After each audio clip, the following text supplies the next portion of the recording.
Bonjour et bienvenue à ce webinaire pour présenter le premier volume de cette nouvelle histoire de l'œcuménisme, l'histoire du désir pour l'union chrétienne. Je m'appelle Stephen Brown et je suis le rédacteur du journal trimestriel du Conseil œcuménique des Églises, The Ecumenical Review. Merci à vous pour votre participation. Et avant de démarrer avec les présentations, j'aimerais démarrer avec quelques annonces techniques. Tout d'abord, ce webinaire est diffusé aussi bien sur Zoom que sur YouTube et la chaîne live du Conseil œcuménique des Églises. Pour les personnes qui sont connectées avec nous sur Zoom, vous aurez accès à l'interprétation en anglais et en français. Vous avez un globe qui est présent en bas de l'écran et vous pouvez cliquer dessus pour choisir votre langue. Si vous avez besoin de l'interprétation pour les gens qui parlent en français, n'hésitez pas à sélectionner la langue, que ce soit le français ou l'anglais. Pour les personnes qui seront connectées sur YouTube, ce sera seulement l'anglais qui sera disponible, que ce soit les intervenants s'ils parlent anglais ou s'ils sont interprétés en anglais. N'hésitez pas non plus à utiliser le chat, mais également vous avez la possibilité de faire des commentaires sur Zoom et sur YouTube. À la fin de la présentation, nous aurons du temps alloué pour des questions, des commentaires de la part des participants. Et je dois dire que je suis vraiment honoré que le directeur et le rédacteur de la publication, le professeur Alberto Meloni et le docteur Luca Ferracci, aient suggéré que le livre soit présenté à Genève pendant la semaine de la prière pour l'unité chrétienne.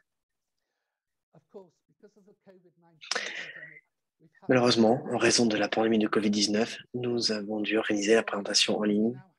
Mais cela signifie aussi que par ailleurs, nous aurons la possibilité d'avoir des participants du monde entier à nos côtés. Aussi, merci beaucoup d'être à nos côtés et merci pour votre participation. Dans quelques minutes, le professeur Meloni et le docteur Ferrari vont présenter ce projet qui développe l'histoire du désir pour l'unité chrétienne. Nous présenterons ce volume et nous en dirons un petit peu plus sur les volumes à venir. À la suite de quoi, 3 intervenants proposeront leur point de vue sur le volume et nous aurons ensuite un temps pour des questions et des commentaires. Of the World Council of Churches, Professor Dr. Reverend Ioan Saucă, who is a priest of the Romanian Orthodox Church and has been acting General Secretary of the World Council of Churches since April 2020. Unfortunately, last-minute commitments meant that he cannot be with us in person, but he has recorded a greeting for us. Dear professors and colleagues, eminences, dear friends. Let me begin by saying how much I appreciate and welcome the publication of the first volume of this new history of ecumenism, or as the title of the project puts it, the history of the desire for Christian unity. I particularly wish to thank Professor Alberto Meloni, the director of the project, and Dr. Luca Ferracci, the editor of the history, from the Foundation for Religious Studies in Bologna, for the proposal that it should be launched during the week of prayer for Christian unity in conjunction with the World Council of Churches. I was able to get acquainted with this project when I was in Bologna last year for the G20 Interfaith Forum that was hosted in this city. And I'm grateful for the webinar, which will allow this publication to reach much wider audience. Thanks again, Dr. Ferracci, for making me visit your foundation, for showing me the manuscripts you worked on while producing and preparing this volume for publication. I'm grateful. It is sometimes said that a generation which ignores history has no past and no future. And in some ways, the same might be said of the ecumenical movement. We need to understand and be acquainted with our past to look towards our future. And this volume will help us do that. At a time when wider society often seems to be focused on what is immediate and what is in the here and the now, taking stock of our history can help us understand better, not just where we have come from, but our tasks for today and for tomorrow. In his introduction to the volume, Professor Melloni underlines that the history should not be understood as an institutional history, neither as a history of an institution, nor a history produced by an institution.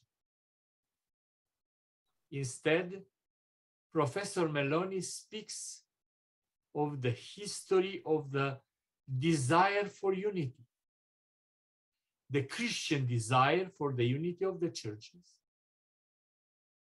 the history of the church's desire for the unity of Christians, and the history of the desire for the unity of Christians. In this history, writes Professor Melloni, not of concepts or models, but that of men and women. A glimpse at the table of contents of this volume shows the many ways from the 19th to the mid-20th centuries in which women and men manifested the desire for unity in their lives and witness. I am particularly happy that the volume is being presented at the beginning of 2022, the year in which the World Council of Churches will hold its 11th assembly. It reminds of all those who have preceded us and of the history on which our present and future is built. The message of our last assembly in 2013 in Busan declared, and I quote, "We intend to move together." Looking at the journey of the churches and the ecumenical movement from our founding assembly in Amsterdam in 1948 to Busan, the delegates in Busan wanted to emphasize that ecumenism, the desire for unity, is about moving together step by step, growing every day in mutual accountability, building trust in each other, deepening relationships on the common journey, and finding creative responses to the challenges old and new for the benefit of all. When we gather in Karlsruhe, we will do so under the theme, Christ's love moves the world to reconciliation and unity. The theme is a reminder that our desire for unity does not come from our own resources, nor is it self-regarding or self-absorbed. Rather, our horizon is the world that demands reconciliation and unity. And our desire for unity is nurtured by the love of the triune God manifested in Christ. Let me conclude now by thanking once again Professor Meloni and Dr. Ferracci for this welcome initiative. And the panelists will contribute their own perspectives on this history.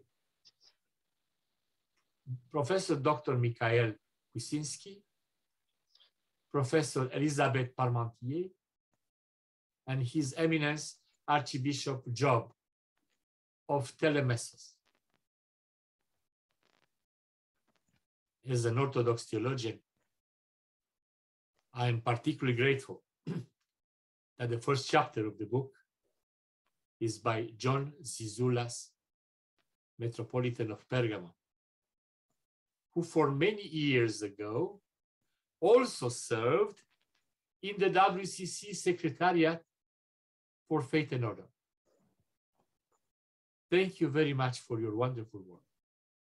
And I wish God's blessings on this webinar. Thank you.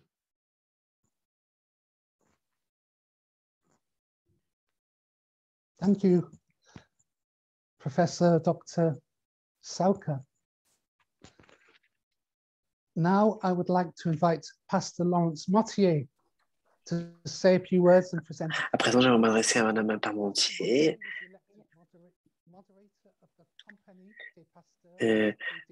pasteur Lawrence Mottier et des églises protestantes de Genève, de la compagnie des pasteurs et des diacres de l'église protestante de Genève en février 2021. Il a pris son mandat de 3 ans en juin 2021. Aujourd'hui, alors que nous nous intéressons à l'histoire des églises, s'il y a une chose importante à remarquer, c'est que la compagnie des pasteurs, dont Madame le pasteur Lawrence Mottier est modératrice, remonte à très loin, en 1941, lorsqu'a été mis en œuvre l'ordonnance ecclésiastique à Genève. Madame Parmentier, vous avez la parole. Merci beaucoup. Bonjour à toutes et à tous. Je suis très heureuse et très honorée de représenter l'Église protestante de Genève et de pouvoir partager avec vous mes souhaits et les salutations de l'Église. En tant que pasteur et modératrice, j'ai vraiment hâte de pouvoir être associé à la sortie de cette publication sur l'histoire œcuménique et tout particulièrement au début de cette semaine pour la prière de la semaine chrétienne et de l'unité chrétienne. Je veux dire que j'ai été extrêmement influencé par mon expérience au Royaume-Uni où j'ai passé une année avec des pasteurs et des professeurs, Paul Meger et Kalilombe. J'ai eu aussi la chance de pouvoir découvrir de nombreuses communautés dans toutes leurs variétés, mais également des experts et des expériences qui ont été parfois similaires et très différentes des miennes, tout en acceptant les défis auxquels j'ai été confronté. J'ai pu aussi célébrer avec d'autres, mes frères et sœurs, et ainsi j'ai pu comprendre et vivre ma tradition réformée protestante au sein de la diversité chrétienne. Et je soutiens le désir pour cette unité chrétienne au sein de mon ministère de l'Église protestante de Genève, tout particulièrement le ministère de la communauté œcuménique des personnes handicapées et au sein de mon ministère actuel, de nos ateliers théologiques. Aussi, en tant que modératrice, je suis très intéressée par les activités qui peuvent être mises en place ici à Genève et tout le travail qui a pu être fait par Luca Fischa. C'est un projet pour mon église qui rassemble l'église protestante à Genève. C'est pour origine donc la migration. Aussi, nous ferons le maximum pour pouvoir être accordé énormément de place, d'attention au travail œcuménique. Et ce travail est d'ailleurs déjà très actif et il est là le signe de nombreuses collaborations fructueuses. Toutefois, la réalité dans nos régions et les différentes communautés et l'immigration nous encouragent donc à accorder plus d'attention à l'œcuménisme. Ce n'est pas seulement la question de créer des contacts institutionnels entre les églises, mais nous voyons que ce déclin qui a pu se manifester, mais aussi de pouvoir rencontrer les différentes religions et les croyants qui sont tous présents dans nos villes et dans nos sociétés. C'est peut-être aussi une voie, une manière, je dirais, de revenir sur la voie de l'œcuménisme œcuméné dans toute sa diversité. On ne sait pas toujours comment s'y prendre et ce n'est pas toujours évident. Parfois, c'est plus facile de rester aux côtés de ceux qui nous ressemblent.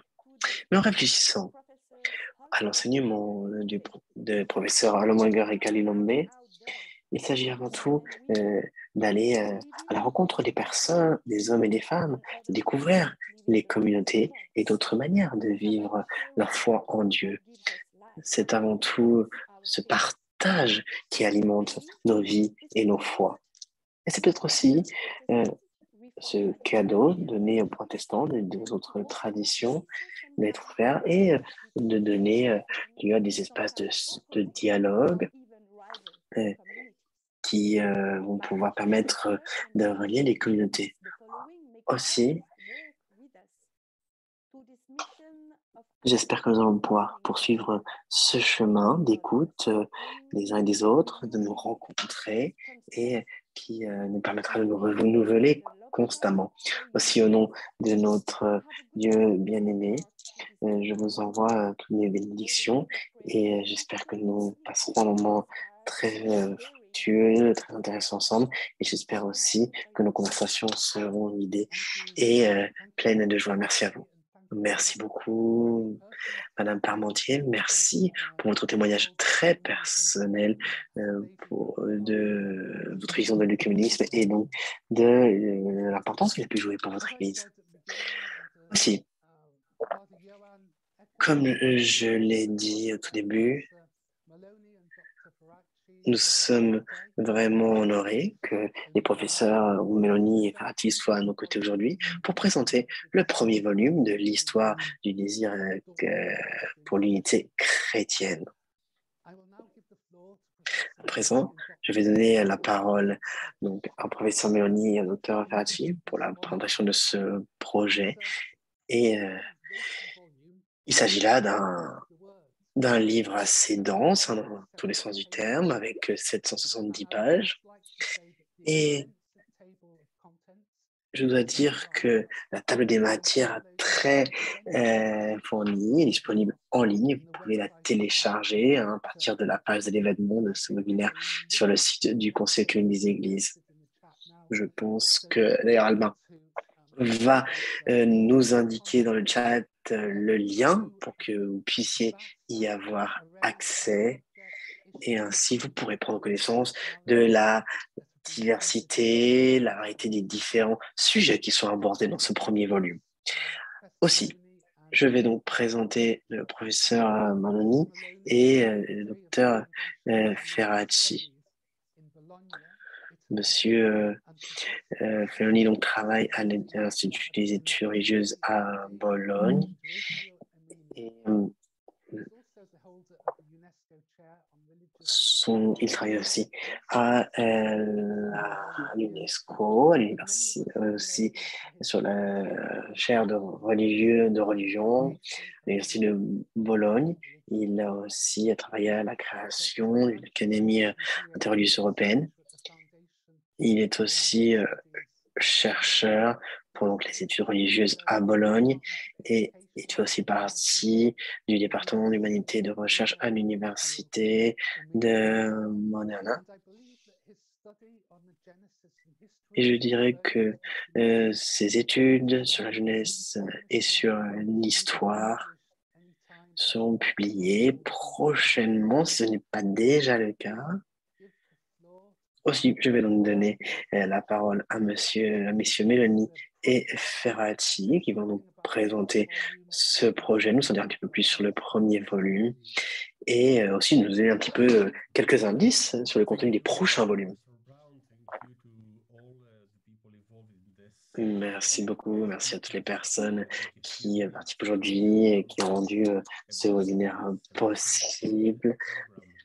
Je vais vous en dire un petit peu plus sur ce programme de recherche qui a démarré en 2007, donc il y a maintenant 15 ans que nous travaillons sur cette recherche. Donc voilà, pour vous donner quelques éléments de contexte.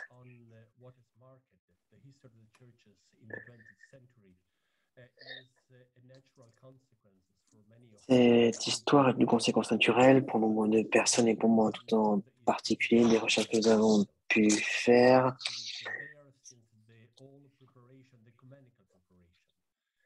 Et selon toute la préparation du moment œcuménique auquel nombre de personnes ont pu participer.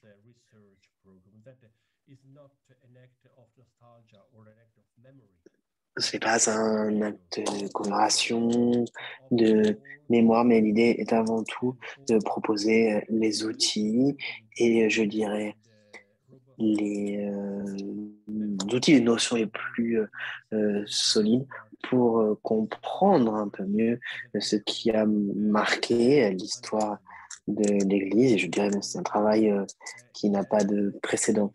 Je ne sais pas si vous vous souvenez, en 1956, un travail avait déjà été publié et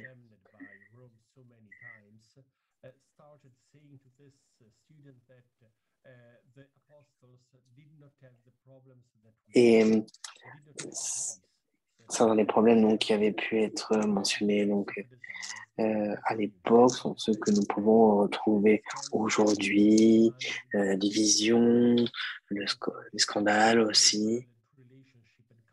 Et l'idée était vraiment de pouvoir défendre des relations les plus pacifiques possibles entre les religions. Aussi, pour travailler cette question de l'unité, nous avons démarré notre travail avec des instruments typiques de recherche.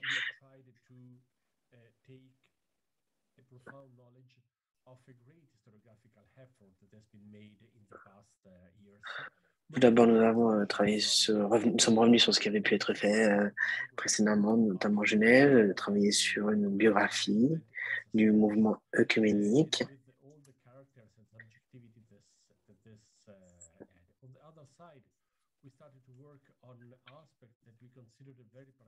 Et nous avons commencé à travailler sur des aspects que nous avons jugés importants.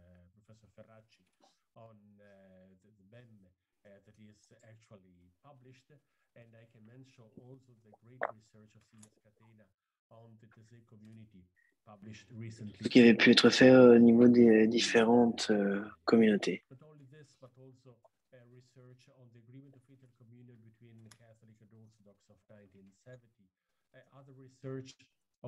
Nous sommes aussi basés donc, sur d'autres recherches qui avaient pu être faites au sein du mouvement œcuménique en Afrique du Sud, en Amérique latine.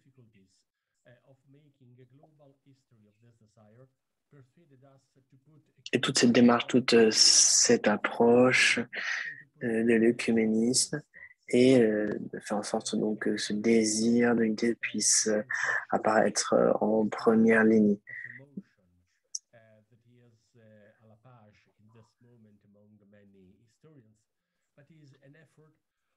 C'est avant tout un travail qui a été fait pour comprendre ce qui animait réellement les personnes.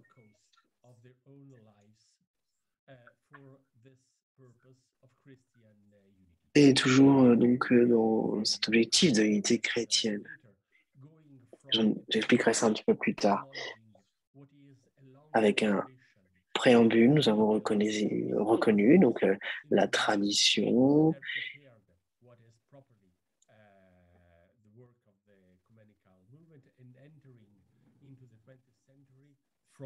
et avons retracé un peu l'histoire au fil des années jusqu'à la Première Guerre mondiale.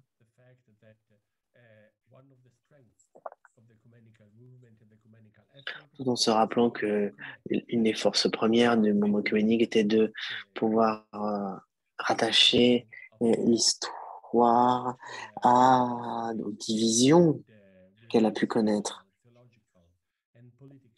avec un esprit et des instruments théologiques et politiques afin de pouvoir revenir sur ces tragédies, ces drames, ce scandale de la division.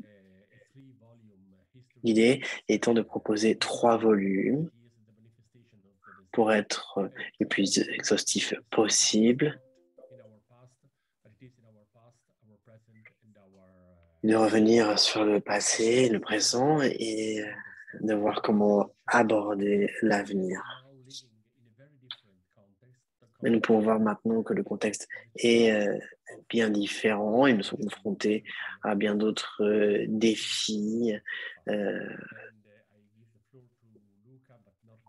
Non, je vais donner la parole à Luca, mais j'aimerais avant toute chose remercier les participants, le Conseil communique des Églises, d'avoir pu reprendre, préparer cette réunion. Donc, merci beaucoup. Merci, juste quelques minutes pour vous montrer un peu le programme des travaux qui sont prévus dans les prochains mois, en tout cas dans l'année à venir. Vous voyez mon écran.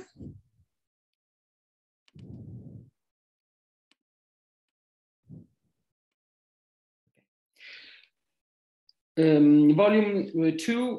Le deuxième volume sera publié l'année prochaine, résume continue un peu ce qui a été dit dans le volume 1 et commence avec la section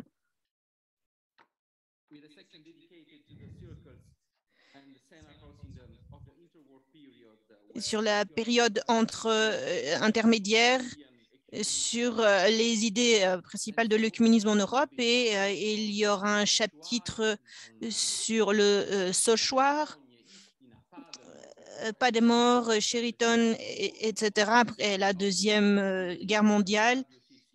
Thésée, l'histoire du COE depuis Amsterdam jusque à travers les différentes assemblées. En plus, il y aura une 5e section qui parlera du printemps œcuménique avec en utilisant une expression et une image très connue dans le dialogue œcuménique.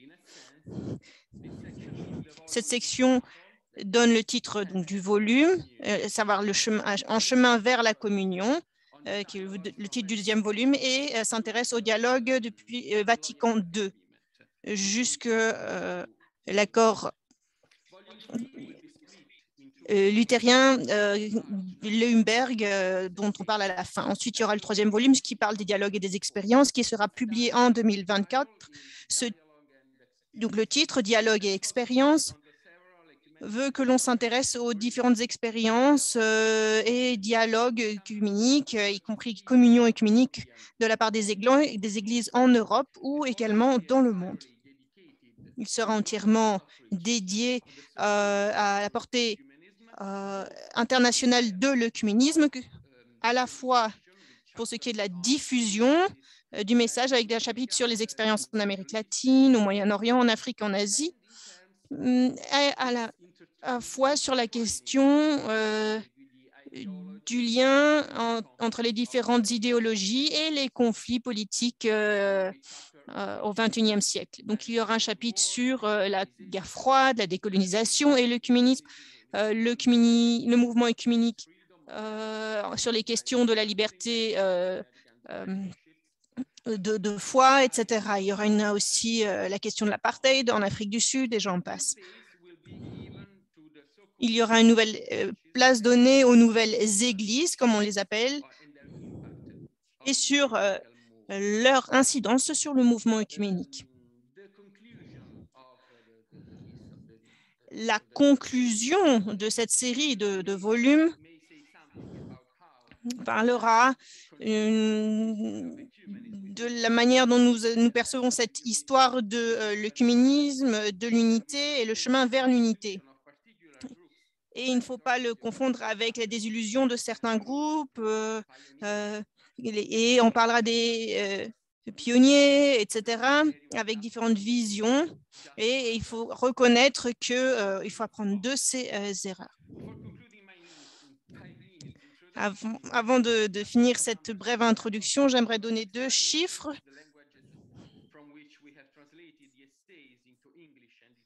C'est traduit en anglais et en italien. Et on a aussi une traduction en portugais, français et allemand. Nous avons des articles prêts. Il s'agit pour l'instant d'avoir des petites modifications sur les 2 derniers volumes.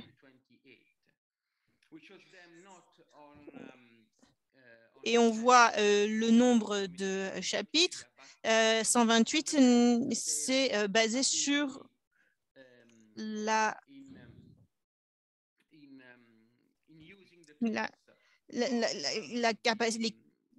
facilité d'utilisation de l'outil.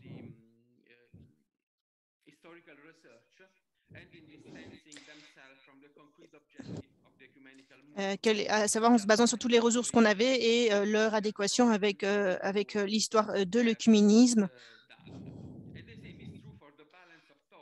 Et cela nous permet d'avoir un certain équilibre des différents thèmes dans les différents volumes. On y a veillé.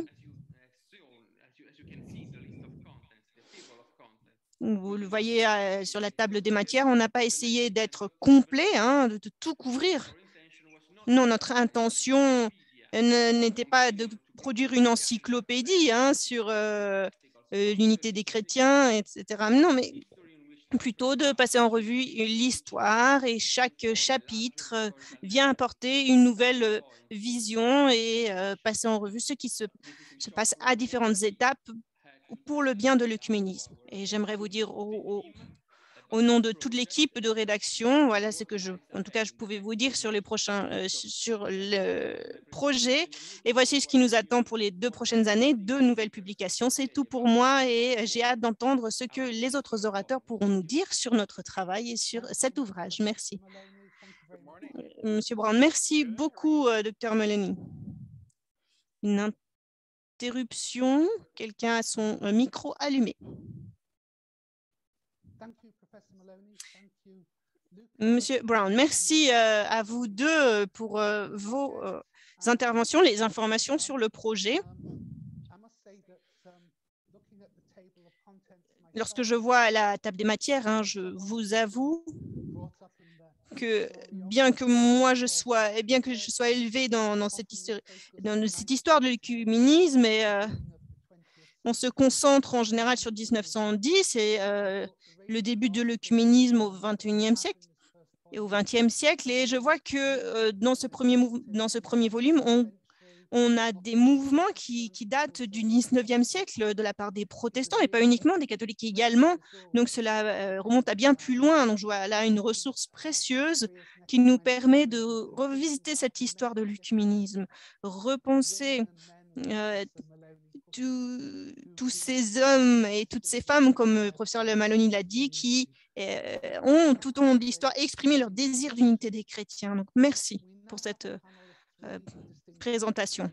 Nous avons maintenant 3 orateurs, 3 experts, protestants, catholiques romains et orthodoxes, qui sont avec nous. Nous avons le professeur Michael Krzezinski, professeur de théologie systématique à l'Université catholique de Fribourg depuis 2018.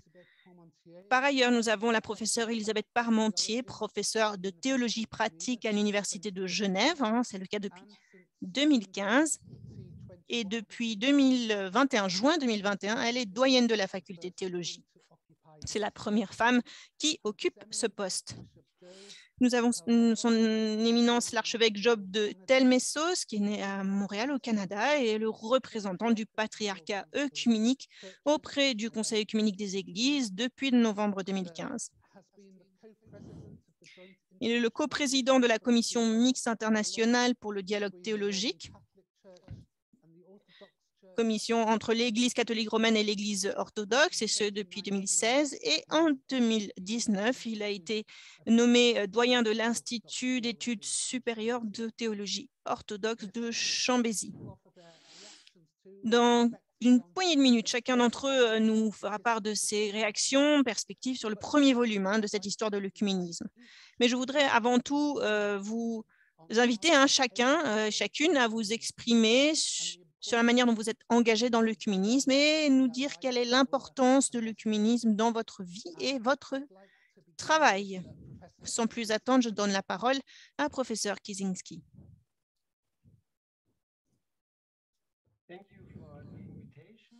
Je vous remercie de m'avoir invité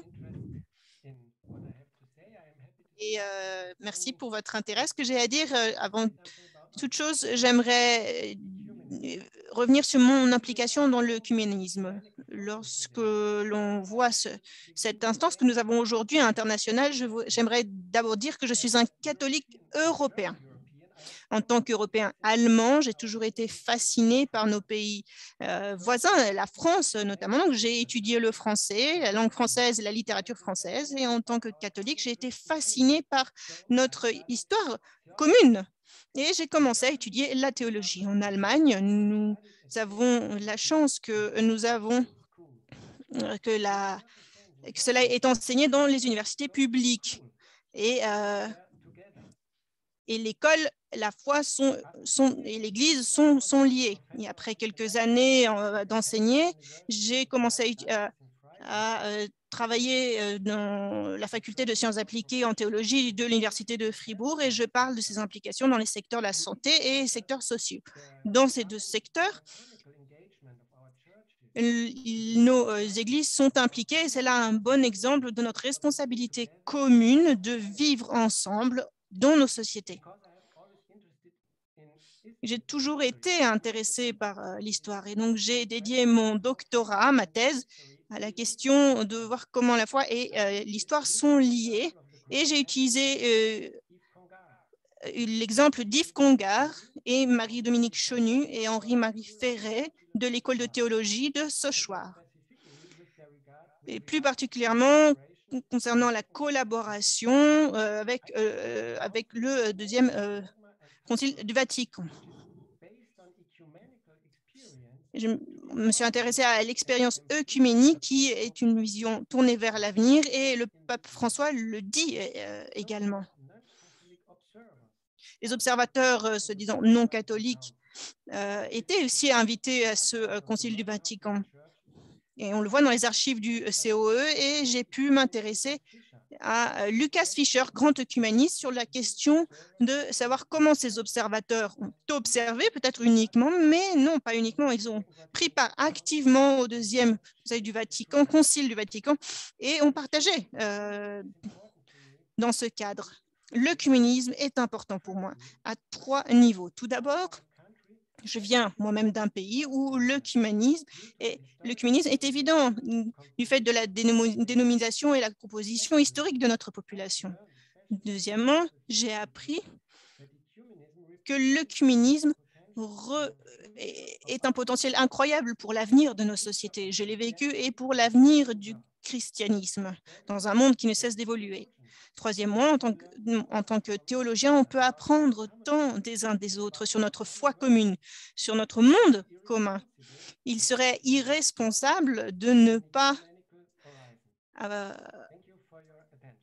percevoir la théologie avec ce prisme de l'œcuménisme. Merci pour votre attention. Stephen Brown, merci beaucoup. Très intéressant d'entendre votre retour et savoir que vous êtes venu consulter les archives du COE. Et je me souviens de mes propres études en doctorat qu'on y trouve une source incroyable d'informations. Je vous remercie. Maintenant, je donne la parole à Elisabeth Parmentier. Pourriez-vous nous parler de votre implication personnelle dans l'œcuménisme? Je me souviens que la première fois que je vous ai rencontré était en 1994 à Vienne, lors de la conférence de Leuenberg. Et vous étiez très impliqué auprès de cette bourse de Leuenberg à l'époque. Donc, vous avez une vision très, très vivante, on va dire, de cet œcuménisme.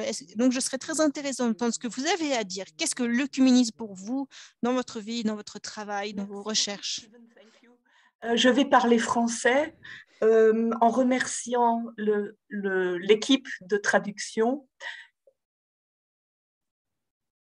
parce que je pense que c'est important que les langues différentes s'expriment aussi. Et à présent, je voudrais simplement donner 3 aspects de la réalité œcuménique qui a été la mienne. La première chose, c'est que je suis née à la frontière entre l'Allemagne et la France, près de Strasbourg, en France, mais quand même dans une région marquée par la guerre et par les identités très relatives qui peuvent changer entre plusieurs générations. Et donc, les personnes de ma famille, les générations précédentes ont changé plusieurs fois de langue et de culture. Et donc, étant biculturelle et étant grande amatrice de la culture allemande, je ne pouvais pas être autre chose qu'ouverte à la différence. La deuxième chose, c'est que je n'ai jamais compris le message de l'Évangile autrement que étant une ouverture à la différence de l'autre et à la réconciliation. Donc, fondamentalement, je n'ai pas pu faire autrement que d'être engagée dans l'œcuménisme. Ça fait partie de la foi chrétienne pour moi. Mais surtout, j'ai bénéficié de grâces formidables. C'est que quand j'ai été ordonnée pasteur en 1988, je suis de l'église luthérienne en Alsace, qui était à l'époque entièrement luthérienne. Maintenant, c'est une église unie, luthérienne et réformée. Et quand j'ai été ordonnée pasteur en 1988, j'ai eu besoin aussi de faire une thèse de doctorat. Mon directeur de thèse était André Birmellet, professeur André Birmellet, que tous les œcuménistes connaissent. Et j'ai donc bénéficié non seulement de son savoir, mais surtout, je suis arrivée au Centre d'études œcuméniques à Strasbourg, où j'ai été assistante à partir de 1991. Et ça a été vraiment pour moi la révélation du travail œcuménique. J'ai pu travailler avec non seulement André Birmellet, mais aussi avec Mike Root, qui était à l'époque là-bas, avec Jakob Tesfaye, avec Christo Saarinen. Harding Mayer était parti à la retraite, il y a eu Theodor Dieter, toutes les personnes engagées dans des dialogues internationaux. Et donc, ça a été une école pour mon identité personnelle, mon appartenance luthérienne, puisque tout cet institut est au service de la Fédération luthérienne mondiale et de ses églises, mais ça a été aussi une ouverture extraordinaire pour les dialogues. Et la troisième chose, c'est ce que Steven a mentionné, c'est qu'en tant que femme, j'ai aussi eu cette chance d'être une femme. C'est important de le dire, puisque les femmes étaient déléguées, envoyées par leurs églises, et j'ai été envoyée dans de nombreuses assemblées internationales, en particulier aussi après les années 90 dans les assemblées de Leuenberg, des églises de Leuenberg, la communion des églises de Leuenberg. Et à partir de 1994, j'étais d'abord, par les hasards de cette rencontre, j'ai été d'abord vice-présidente de la communion d'églises protestantes en Europe, c'est-à-dire ces églises de Leuenberg, et j'étais présidente de ces églises de 2001 à 2006. Avec Wilhelm Hufmeier comme secrétaire général. Et donc, ça a été une expérience sur le terrain. Voilà, je conclus en disant que il va de soi pour moi que dans mon enseignement et ma recherche de théologienne pratique, ce qui m'intéresse avant toute chose, c'est la réalité des églises sur le terrain et qu'il y a un vrai œcuménisme à vivre, non seulement entre les églises, mais dans les églises, et que de plus en plus, nous sommes devant la difficulté de faire comprendre et vivre cet œcuménisme en tant que tel. Donc, j'espère pouvoir aussi, comme chercheur, contribuer à cela, et pas seulement dans mon engagement personnel. Voilà, merci beaucoup. Merci beaucoup, Elisabeth. Thank you very much, Elisabeth. Merci beaucoup, Elisabeth. Quelque chose qui m'a marqué de cette présentation, les deux, je vois qu'il y a une version allemande et française chez vous, c'est qu'il y a cette intérêt pour l'œcuménisme et que c'est lié vraiment à ces réalités interculturelles de deux pays voisins qui ont des cultes, des traditions, des langues différentes, mais dont l'histoire est commune, on va dire. Je vais maintenant passer à son éminence, archevêque Job de Telmessos, comme je l'ai dit, est né à Montréal, au Canada. Il est aussi membre d'un pays qui a deux langues officielles. Et j'aimerais vous inviter à venir nous dire comment vous êtes impliqué dans l'œcuménisme, quelle est l'importance pour vous de l'œcuménisme dans votre vie et dans votre travail. Merci Stephen. Mon aventure œcuménisme a commencé il y a 25 ans quand j'ai quitté le Canada pour arriver en Europe. Je suis venue pour étudier à l'Institut théologique Saint-Serge et en tant qu'étudiant, on m'a invité à participer notamment à des conférences liturgiques assez connues, les semaines d'études liturgiques en français dans le texte de Saint-Serge. Et voilà, c'est mentionné dans ce merveilleux livre qui nous rassemble aujourd'hui. Depuis 1952, ce sont des lieux importants pour les échanges œcuméniques. Et je me suis aussi impliquée dans un programme d'études de doctorat à l'Université catholique de Paris. Après avoir décroché mon doctorat, on m'a invité à venir enseigner à l'Institut Saint-Serge et à l'Institut catholique de Paris, en particulier à l'Institut supérieur de liturgie et l'Institut supérieur d'études œcuméniques. Des institutions œcuméniques très réputées qui ont largement contribué au mouvement œcuménique au XXe siècle. Et plus récemment, on m'a invité à venir enseigner à l'Institut d'études de troisième cycle à l'Institut œcuménique de Chambézy, avec un programme tripartite en collaboration avec la faculté protestante de l'Université de Genève et la faculté de théologie catholique de l'Université de Fribourg. Et donc, j'ai commencé ce volet, on va dire, en tant qu'enseignant de ma carrière. Et cela a eu...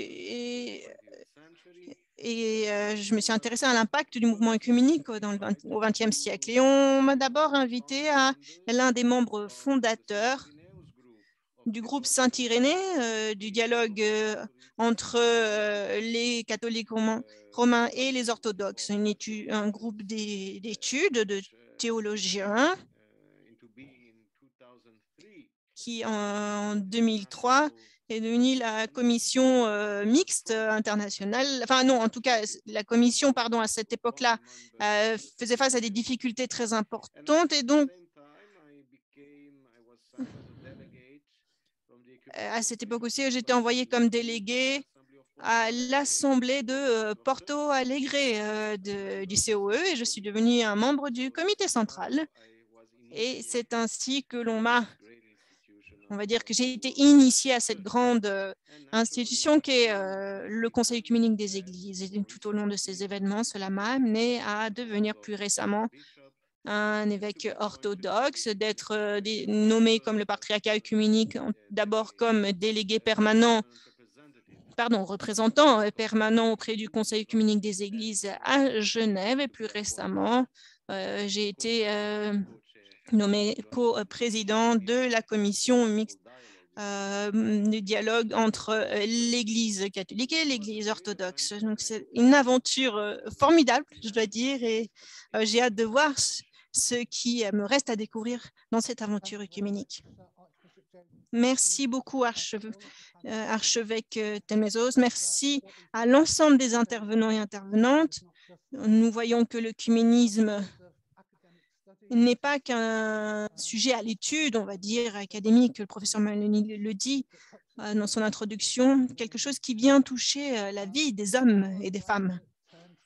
Maintenant, j'aimerais en revenir au livre et vous inviter, tout à chacun, à donner vos commentaires, faire part de vos réactions après la lecture de ce premier volume.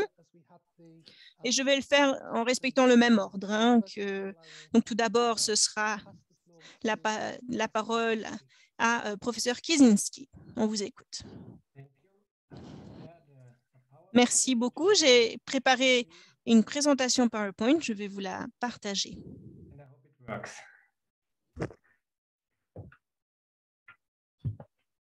Well, the desire for Christian unity. Le désir d'unité des chrétiens est souvent évoqué, mais dans un monde de diversification si importante, on a l'impression d'avoir perdu ce qu'on appelle en allemand Existenleben, exister dans la vie, c'est-à-dire Existenleben montre que il y a un danger de perdre vraiment ce désir. Donc, il faut pouvoir identifier quelle est la nature du désir. Et il faut aussi éclaircir ce que l'unité veut dire. On peut le dire, hein, c'est justement que l'œcuménisme est en crise aujourd'hui, mais nous avons une consolation lorsque l'on se rend compte que l'humanité est en crise également. Cette crise de l'humanité nous mène à nous poser la question: est-ce que le désir d'unité des chrétiens est-il aussi le désir d'une unité de l'humanité? L'œcuménisme pourrait en être le signe et l'instrument, et ça peut être plus vrai que jamais. Dans le livre que l'on présente aujourd'hui, on ne peut pas réduire cette question à un dénominateur commun. On doit se dire comment répondre à cette question.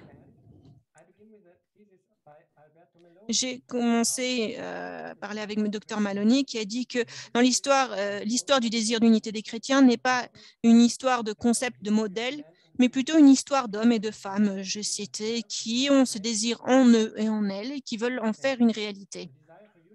Le désir d'unité est peut-être dans les mains des individus.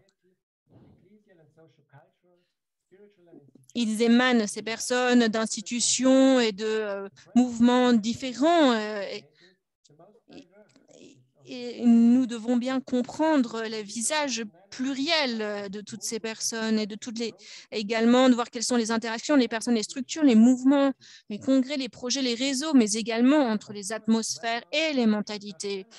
Bien sûr, il y a les personnalités individuelles, mais on peut aussi prendre en compte les différentes influences qui s'exercent sur ces individus. Dans les différentes contributions, on a vu qu'il y a une interaction entre les individus, les acteurs anonymes,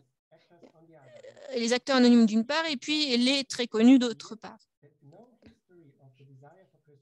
Aucune histoire du désir de l'unité des chrétiens permet de voir quels sont les facteurs et les motivations sous-jacentes qui désirent cette unité d'une manière ou d'une autre. Et il y a aussi ces personnes qui souffrent de l'expression de leur foi. Et cela est à prendre en compte dans cette vision, comme on le voit dans le livre, dans un contexte historique précis. Ce dernier aspect doit mener à l'idée que toute personne qui étudie l'histoire des églises montre que l'on doit apprendre l'humilité. L'historiographie œcuménique est une histoire de la manière dont on a proclamé l'Évangile et comment il a été reçu. L'historiographie œcuménique est une historiographie de la réception donc, des Écritures. L'histoire du désir d'unité des chrétiens est vraiment une question qui relève de l'historiographie et a une dimension théologique et historique. Et voir comment ce désir au sein des individus est lié à Dieu et c'est la réalité et donc la foi chrétienne qui est vivante au sein de ces personnes qui traversent l'histoire et transcendent l'histoire. Est-ce que ce désir fait partie de Dieu ou est lié à l'histoire humaine? Pour bien comprendre l'histoire de l'œcuménisme, il faut prendre en compte les facteurs non théologiques, historiques, théologiques également. Il me semble que ce volume montre bien tous les enjeux liés à ce thème. J'aimerais identifier 3 mots-clés qui ont joué un rôle important dans la contribution individuelle, à savoir crise, conversion, communion. Dr Maloney caractérise l'histoire du désir d'unité comme l'histoire de crise qui présent auprès de toutes les églises et où chaque personne définit les priorités, les doctrines, les convictions et évaluations selon lesquelles il est nécessaire pour comprendre cette recherche historique.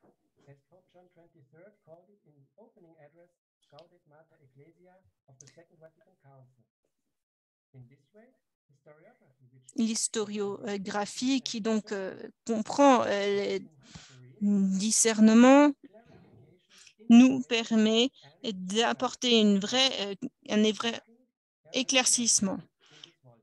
Et je vois que les éclaircissements sont nombreux dans ce volume. Je passe à la question de la conversion. Et l'un des phénomènes les plus surprenants présentés a été le fait qu'il y a une conversion de l'Église catholique à l'œcuménisme. Malheureusement, la connexion, la rapidité de la présentation ne permet pas une bonne interprétation. Il y a question de savoir qu'est-ce que cette conversion. Est-ce qu'il y a un lien entre la théologie et l'histoire? Et on s'intéresse aussi sur le fait qu'on ne peut pas comprendre, traduire cette histoire sociale en mots. La conversion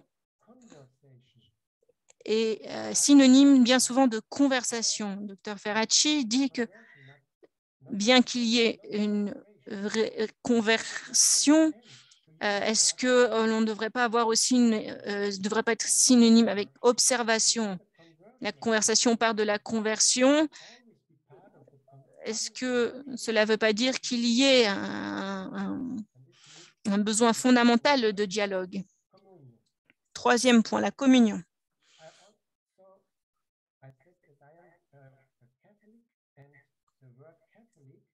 Je reviens au mot catholique qui, grâce au mouvement œcuménique, a été libéré de cette domination. Et se pose la question, quelle est l'unité que l'on désire de la part des chrétiens qui suivent Jésus? On n'a peut-être pas suffisamment de mots disponibles pour essayer de bien saisir cette idée. Dans sa définition,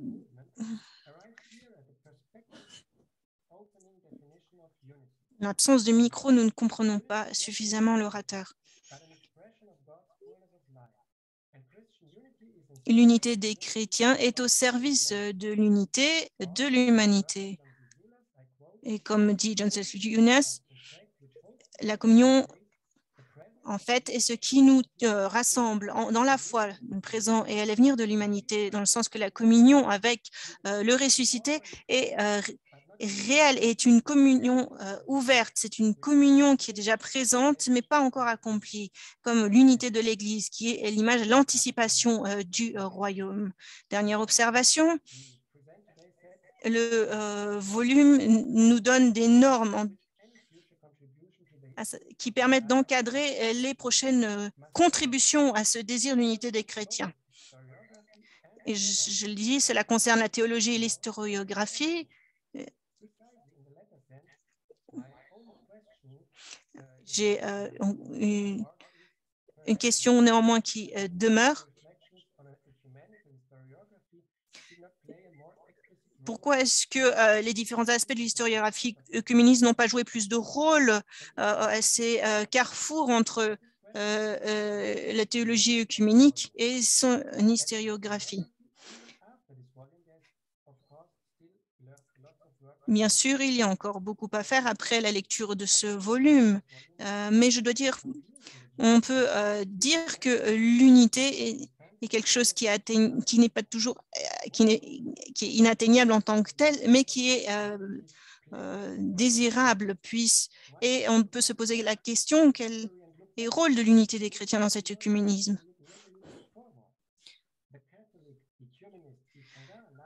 Yves Congar le dit, Bernard de Clairvaux, le cerce ante retro oculata. Le volume donne une réponse convaincante. Il faut se tourner vers l'avenir.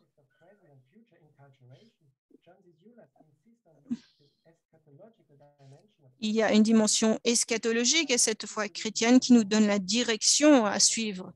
Le métropolique Gélès le dit, l'Église ne tire pas son existence, son inspiration des réalités culturelles du passé uniquement, mais aussi de sa relation avec le royaume de Dieu tel qu'annoncé dans les évangiles. La mission de l'évangélisation doit respecter la liberté des personnes à exprimer leur foi de la manière qui leur semble la plus adaptée, en ayant cette perspective fondamentale de leur vision du monde, que cela soit en ligne avec l'évangile. L'acculturation exige donc le discernement, un discernement que l'Esprit donne grâce à cette prise de conscience théologique, l'orthodoxie en tant que thème.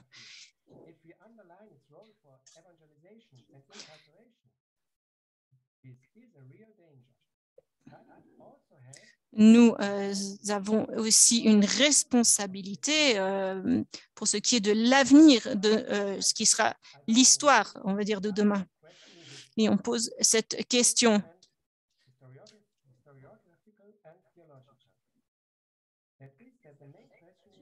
The very possibility of attempting a vision of the whole, not a synthesis, but one capable of historically giving voice to a historical reality marked by non-linear time, one consisting of urgencies and delays, of temps basé sur l'urgence et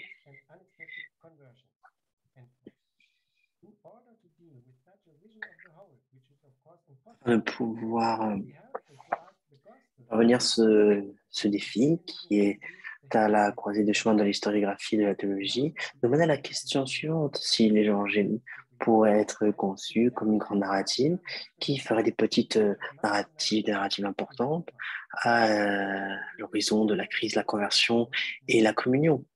Est-ce que l'œcuménisme associé à la contribution chrétienne peut mener à l'avenir de nos églises et du monde?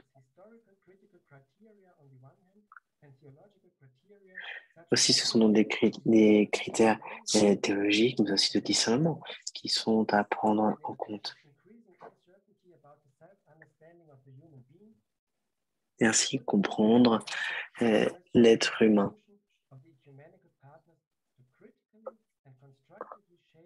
Aussi, nous pourrions ainsi définir, dessiner l'avenir, comme je le dis, pas seulement de l'Église et du monde. Aussi, vraiment, c'est dans cela que le premier volume est très intéressant car il illustre cette problématique. Merci à vous.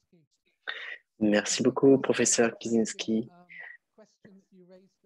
Vous avez posé une question très intéressante. Nous y reviendrons probablement dans quelques instants. Savoir est-ce que l'unité peut être réalisée grâce à l'Évangile, mais également tout ce que vous avez pu poser en termes de perspectives et d'avenir. Peut-être, comme je le disais, donc nous y reviendrons un petit peu plus tard si nous avons le temps. Professeur Parmentier, j'aimerais maintenant vous redonner la parole. Allez-y. Et je voudrais donc, en remerciant mon collègue qui a déjà apporté un éclairage important, apporter 7 points positifs, 7 choses qui me paraissent vraiment importantes dans cette conception du volume, et ensuite donner 3 points de discussion. Alors les 7 points, ce sera très bref. Je voudrais d'abord remercier le professeur Meloni et également le docteur Ferracci pour cet énorme travail éditorial et de mise en relation, un travail colossal avec tout ce comité éditorial de personnalité de l'œcuménisme pour cette œuvre qui sera tout à fait essentielle. Ce qui me paraît le plus important dans ce travail, c'est qu'on a un regard d'historien qui ne sera pas un regard idéologique sur l'œcuménisme et qui, tout en affirmant néanmoins l'importance de l'œcuménisme comme mouvement fondamental pour les églises et pour la société. Et le fait que ce soit de l'histoire, de l'historiographie, dit bien le sens de l'œcuménisme et du christianisme comme mouvement qui a des histoires dans la diversité, au double sens du terme, et aussi une histoire de changement permanent, un changement qui n'est pas forcément du bas vers le haut ou un changement idéalisé, mais un changement dans la réalité. Et donc, ni l'œcuménisme ni le christianisme n'est intouchable, puisque nous pouvons y réfléchir comme histoire. Ça me paraît décisif. Le deuxième point, c'est que cette historiographie ne prend pas seulement des documents, des textes, des programmes, des institutions, mais qu'elle est aussi écrite par des auteurs qui sont engagés humainement et professionnellement, qui se sont donnés à cet œcuménisme. Beaucoup d'auteurs de ces chapitres ont été des artisans de ces histoires. Et donc ça, c'est important, tout en ayant également des historiens qui regardent avec plus de distance. Troisième point, j'ai beaucoup apprécié en tant qu'auteur que nous ayons la longueur des articles qui permet d'écrire une histoire d'un phénomène dans son développement et que ça n'est pas caricatural parce que nous pouvons montrer toutes les nuances de ce développement. Donc, c'était très, très bien de pouvoir éviter qu'on accentue simplement certains aspects et qu'on montre les évolutions des phénomènes. Quatrième point, c'est que vous avez choisi aussi de présenter l'œcuménisme comme un phénomène mondial. Vous avez fait place déjà dans ce premier volume à d'autres cultures et d'autres contextes que uniquement européens. Et le placer d'office dans ce regard global est indispensable, me semble-t-il, pour comprendre tout le sens de l'œcuménisme. Le cinquième point, c'est ce qui a déjà été souligné à la fois par le professeur Meloni et le docteur Ferracci, c'est l'importance du lien avec les réalités politiques et culturelles. C'est-à-dire que ça a été à la fois positif pour l'œcuménisme, notamment le lien avec les guerres mondiales qui ont incité à l'œcuménisme, comme cela a été également négatif en certains égards, que la politique et les réalités culturelles aient joué un rôle décisif. Et très longtemps, l'œcuménisme a eu l'illusion qu'on pouvait régler les problèmes entre les églises par la doctrine seulement. Et donc, il a fallu tout un temps de réflexion pour faire intervenir ce qu'on appelait autrefois les facteurs non théologiques, les facteurs historiques ou culturels, qui sont aujourd'hui décisifs, et j'y reviendrai à la fin. Le sixième point, qui m'a paru très important, c'est le lien avec les autres religions.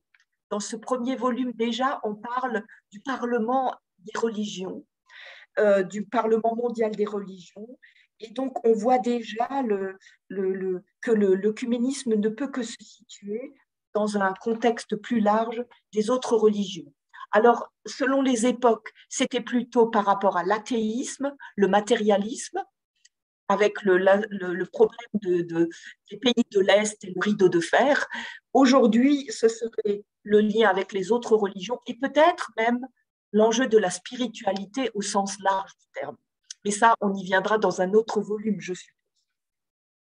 Et le dernier point, qui me semble aussi très, très positif ici, que le plus important de ce travail, c'est de participer à l'œuvre de réception. Ça n'est pas uniquement une historiographie qui documente, qui informe, qui donne des éléments de connaissance, mais c'est aussi une histoire qui montre la complexité du mouvement œcuménique. Et en montrant la complexité, c'est une œuvre qui procède de la réception de l'œcuménisme. Voilà les points que je voulais souligner comme points vraiment importants pour les personnes qui n'ont pas lu ou qui n'ont pas encore connaissance de cet énorme travail. Et je voulais relever simplement encore dans le temps qui me reste, très brièvement, en 5 minutes, 3 points qui me paraissent importants. Le titre, A History of the Desire for Christian Unity. Ce titre de Desire, le désir, me paraissait étonnant. Et je me suis dit, est-ce que c'est un titre qui cherche une attractivité commerciale? Parce que le désir, commercialement, ça se vend bien pour un livre. Est-ce que c'était ça la question? Et en fait, pourquoi n'avoir pas choisi un titre plus fort? L'impératif œcuménique, la tâche œcuménique, l'histoire de la tâche œcuménique, l'histoire de la responsabilité œcuménique. Et en fait, la réponse est très, très bien expliquée. Et en fait, je me suis laissée convaincre par la réponse que le professeur Meloni donne dès son introduction et qui situe l'herméneutique de tout le projet de manière assez impressionnante. C'est-à-dire que le titre est beaucoup plus profond qu'une certaine attractivité, parce que ce que veut montrer le titre, c'est que, si j'ai bien compris, vous me direz, c'est que ce n'est pas une approche historique qui va entrer dans la rhétorique qu'on pouvait trouver traditionnellement, qui est par exemple cette narrative of return, comme dit le texte, l'imaginaire du retour des églises à l'unité, ou bien narrative of suffering, l'imaginaire ou l'utopie la rhétorique de la souffrance des églises, et c'est vrai qu'on a beaucoup parlé du péché de la division. Ce n'est pas non plus la rhétorique de l'urgence, et ces 3 écueils sont évités. C'est ce que dit le professeur Meloni, que le projet veut éviter de présenter l'œcuménisme comme une nécessité ou comme une utilité. Et j'ai trouvé ça très intéressant parce que pour moi, comme théologienne, ça a toujours été une urgence et une nécessité. Et je me suis dit, voilà les historiens qui nous disent, nous voulons le présenter sous un autre aspect, nous ne voulons pas le justifier, mais nous voulons le mesurer, le présenter dans sa gratuité. Et c'est ce que dit la page 16, après avoir discuté longtemps. L'insistance, c'est sur le fait que l'œcuménisme est présenté non pas comme quelque chose qui doit être, mais comme quelque chose qui suscite, qui est un désir et qui fait partie de la crise qui a été mentionnée par mon collègue, qui traverse toutes les églises et qui traverse toutes les personnes.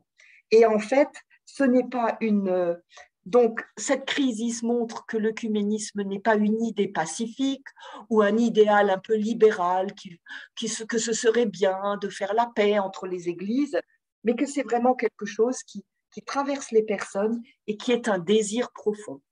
Et ça, j'ai trouvé remarquable comme point de départ historique, que ce soit présenté dans sa gratuité d'abord. Voilà. Alors, je voulais souligner ça parce que c'est très bien expliqué dans la partie d'introduction herméneutique du projet.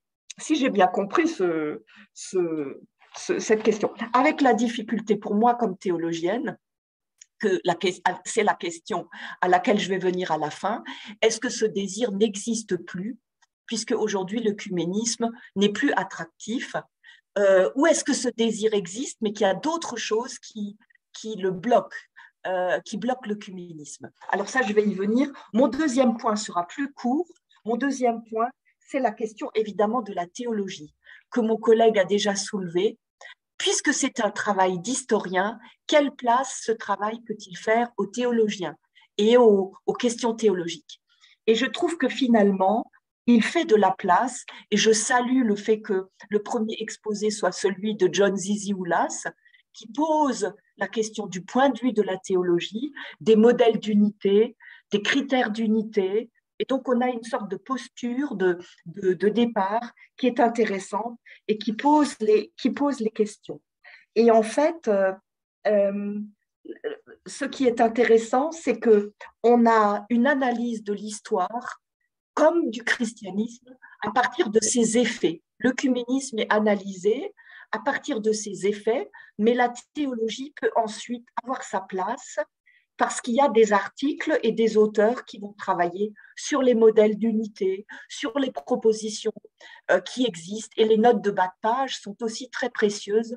On a des réflexions de fond sur les méthodes, sur les programmes qui sont soit dans les exposés, soit dans les notes de bas de page, sur évidemment les différentes herméneutiques, les liens avec la théologie. Alors là, je ne peux pas parler davantage parce que ça me mènerait trop loin et je ne veux pas prendre trop de temps. Mais le dernier point qui est pour moi une question difficile, c'est est-ce que à la page 15 de l'introduction, c'est le professeur Meloni dit « l'œcuménisme tient et tombe avec la modernité ». Alors, est-ce que ça va être une posture qui va tenir tout l'ensemble du projet, ou est-ce que c'est uniquement pour ce premier volume que ça vaut, que vaut cette affirmation? En quelque sorte, l'œcuménisme est en lien intrinsèque avec la modernité. C'est une grande question parce qu'en phénomène de postmodernité, comment est-ce que nous voyons aujourd'hui les difficultés œcuméniques en un temps où on n'a plus la même attraction œcuménique, on a l'impression que l'œcuménisme est épuisé. Je me suis posé la question, est-ce que c'est la fin aujourd'hui de l'œcuménisme ou la fin des méthodes? Ça, c'est une grande question. Est-ce qu'il faut trouver d'autres méthodes, d'autres manières d'aborder la vérité de l'Évangile, d'autres manières d'aborder l'unité, ou est-ce que c'est tout simplement l'unité elle-même qui n'a plus de pertinence, la notion même d'unité qui n'a plus de pertinence? Alors ça n'est pas pour ce volume, j'attends la suite des volumes, mais c'est une question, je crois, qui est sous-jacente à l'ensemble et qui mériterait discussion ultérieure. Voilà, merci. Merci pour tout ça. Très bien, merci Elisabeth. Thank you very much. Merci Elisabeth, je vous remercie infiniment. Un élément que je retiens, l'histoire ou les histoires. Donc c'est un élément que j'aimerais ajouter. Comment développer une histoire de l'œcuménisme au sein avec toutes ces barrières que nous connaissons des différentes histoires qui existent. Donc, oui, intéressant. J'aimerais maintenant, l'archevêque Job, je vous demanderai de partager vos points de vue sur ce discours. Merci, Stephen. Plus j'étudie l'histoire de l'Église orthodoxe et plus j'étudie l'histoire du christianisme en général, plus je suis convaincue que l'histoire n'est qu'une question de réseau. Lorsque l'on s'intéresse à un élément précis, puis on se tourne à un autre lieu spécifique, que ce soit un lieu géographique ou un point dans le temps, un point espace-temps, eh bien, on voit qu'il y a les mêmes figures qui surgissent.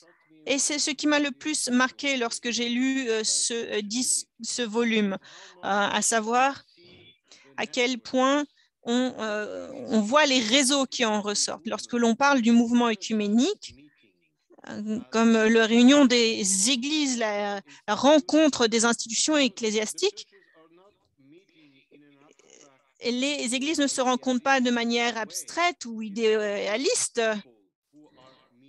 Ce sont toujours des personnes de chair et d'os qui se rencontrent. Dès lors, l'histoire du mouvement œcuménique et l'histoire de l'œcuménisme est toujours liée à un réseau de personnes qui se rencontrent, de personnes réelles.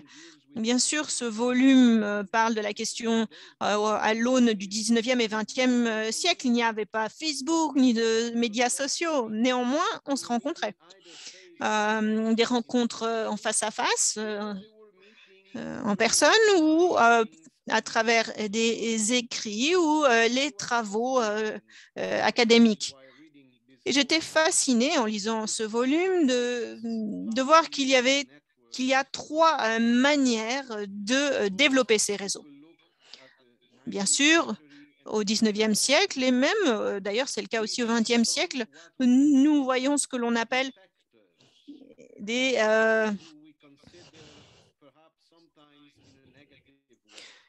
les transfuges ou ceux qu'on considère un peu de manière négative. Newman qui quitte l'Église anglicane et devient un cardinal des catholiques romains. René François Guettet, que vous connaissez comme le père Vladimir Guettet, qui était un catholique romain, un prêtre catholique romain français, qui devient un prêtre orthodoxe russe. Dans l'autre sens, Jean-Xavier Gagarin, qui était russe, qui est devenu un prêtre catholique romain, ou Lev Gillet, plus récemment, qui était un bénédictin, et qui est devenu un orthodoxe. Donc, bien sûr, il y a là des récits très personnels. Et aujourd'hui, ce serait perçu comme quelque chose d'assez négatif. Ils ont tourné leur dos à une église pour se convertir. Quoi qu'il en soit, la rencontre personnelle de ces personnes était une rencontre. Et comment ils l'ont fait? Eh bien, en amenant les traditions ecclésiastiques, les églises, les traditions, les rapprocher d'une manière ou d'une autre. Deuxièmement, comment ce réseau fonctionne? Eh bien, par l'influence du travail académique universitaire, et en lisant ce livre, cela se voit. J'ai été étonnée de voir comment Möder a pu influencer Hiram Yaakov avec son idée de l'unité de l'Église, ou encore Zone, qui a influencé Afanassian concernant la structure de l'Église. Et Athanasius a à son tour influencé le Vatican. Je me suis aussi rendu compte de quelque chose que j'ignorais. Les journaux d'un orthodoxe russe, Saint Jean de Kronstadt, ont été publiés en France. Et voilà, les exemples sont très nombreux. Et on voit là une influence des travaux. Et c'est une influence des publications. Troisième élément,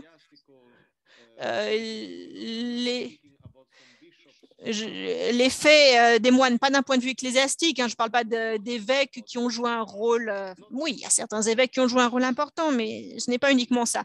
Des personnes qui ont jeté des ponts entre les différentes traditions.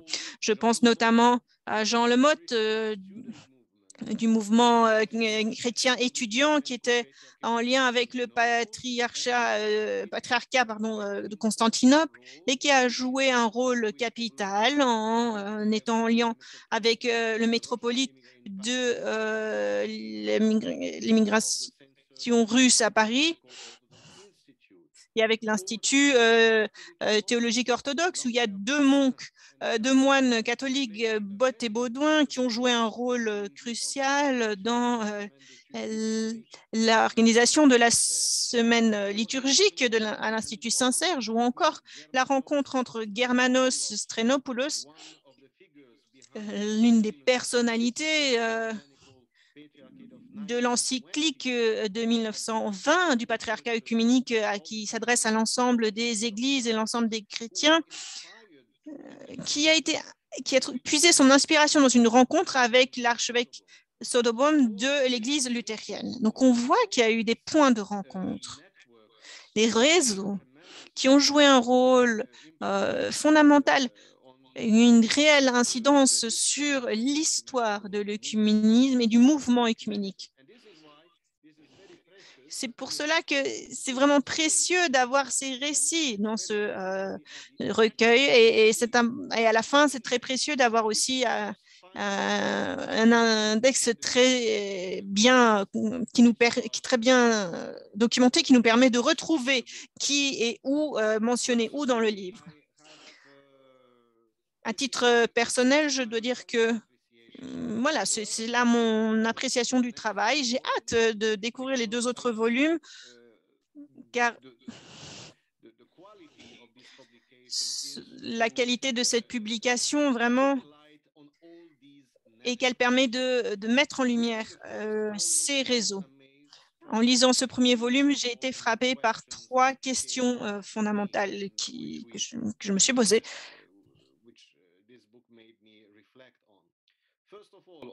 Tout d'abord, sans surprise, c'est un livre qui parle d'histoire, mais je me suis rendu compte à quel point les méthodes historiques du 19e siècle, à quel point elles ont joué un rôle important pour le mouvement œcuménique. L'origine du mouvement œcuménique est liée à cette réflexion historique sur la quête des origines du christianisme, une quête des origines de l'unité des chrétiens. À titre d'exemple, Dollinger, il dit eh bien, l'Église orthodoxe va bien parce qu'elle correspond à ses premières églises. C'est un peu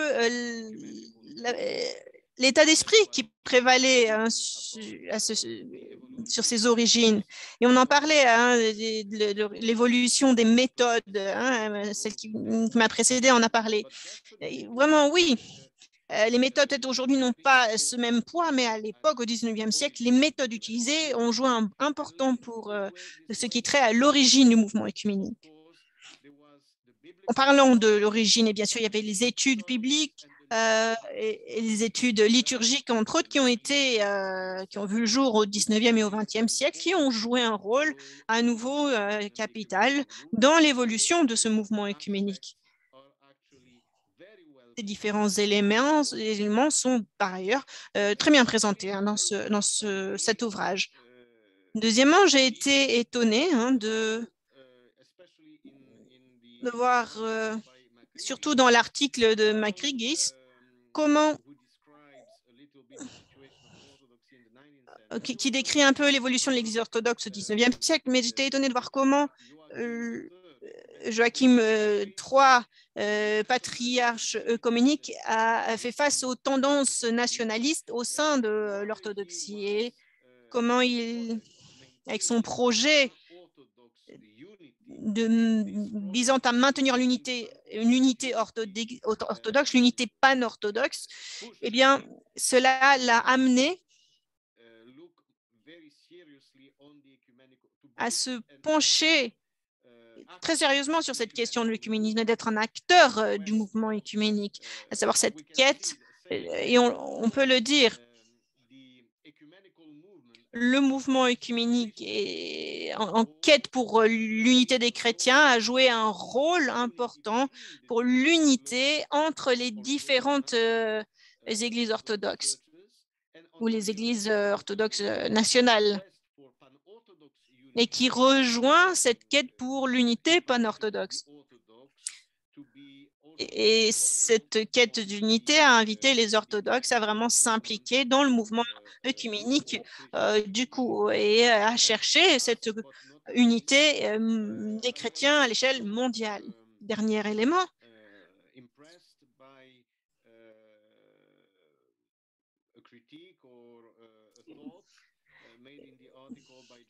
J'ai été intéressée par l'article de Métropolite Bergamo qui parle de peut-être l'absence peut-être de la vision eschatologique du mouvement au sein du mouvement œcuménique. Parfois, nous avons en tout cas, il y a une tendance qui émerge. On le voit au Conseil œcuménique des Églises d'avoir des déclarations d'ordre plutôt politique, de parler de la question de la justice sociale ici sur Terre, et en oubliant un peu que nous ne sommes pas uniquement en chemin vers l'unité des chrétiens, mais nous sommes en chemin surtout ensemble vers le royaume de Dieu. Dès lors, c'est quelque chose peut-être qui mériterait de plus ample réflexion à l'avenir. Merci beaucoup. Merci, archevêque Job. Merci à l'ensemble des orateurs, des oratrices Merci d'avoir pu parler des contenus et en soulevant des questions qui appellent de plus amples débats. Malheureusement, le temps file, il y a trop de questions qui restent non répondues, mais c'est là une invitation peut-être à poursuivre cette discussion. Maintenant, je vais donner à professeur Meloni et docteur Ferracci 1 minute, peut-être 1 minute 30 tout au plus, pour peut-être rebondir à ce qui vient d'être dit, des contributions qui vous ont été données. Puis je donnerai la parole à révérend docteur Oder Pedroso Mateus, directeur de la commission foi et constitution du Conseil œcuménique des Églises et secrétaire général adjoint par intérim du COE. Professeur Meloni, merci beaucoup, merci à nos 3 orateurs, docteur Kicinski, Parmentier et son éminence archevêque Job. Et vraiment, je leur remercie pour les questions qui ont été posées.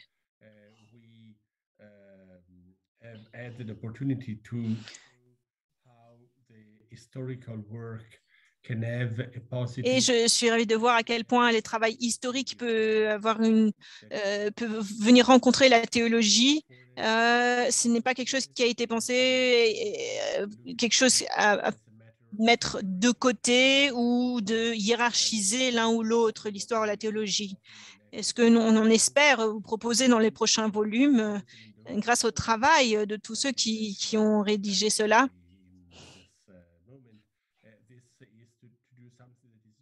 Il s'agit peut-être de ne pas uniquement présenter l'histoire purement et simplement, mais de présenter une bonne histoire.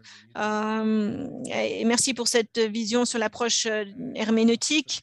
Et oui, je prends note de ce que le professeur Parmentier nous a dit, à savoir voir la relation entre l'œcuménisme. En tout cas, rappeler que la modernité et l'œcuménisme. L'œcuménisme fait partie de la modernité. Et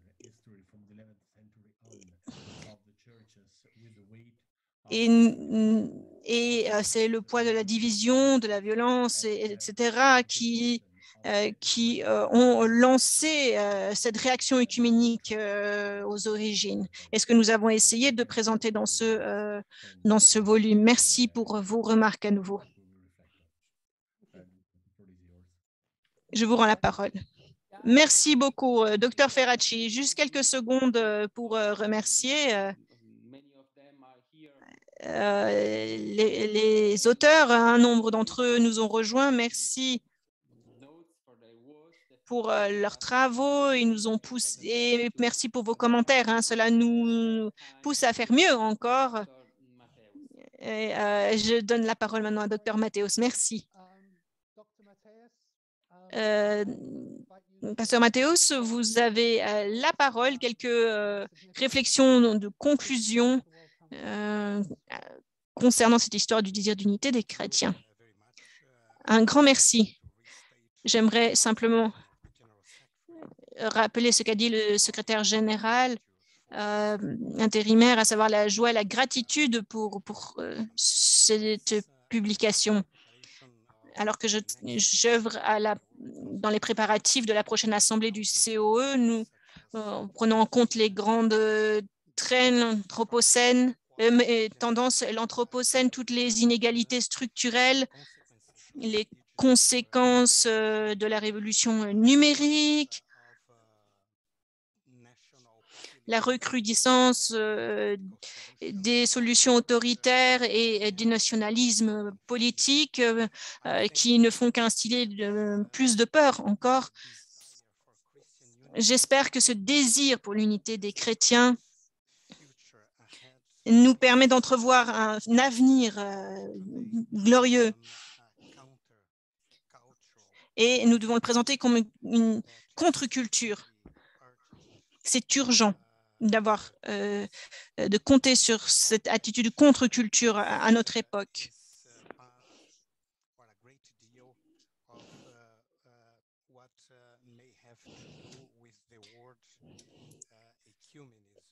Et voilà tout ce que charrie ce terme d'œcuménisme.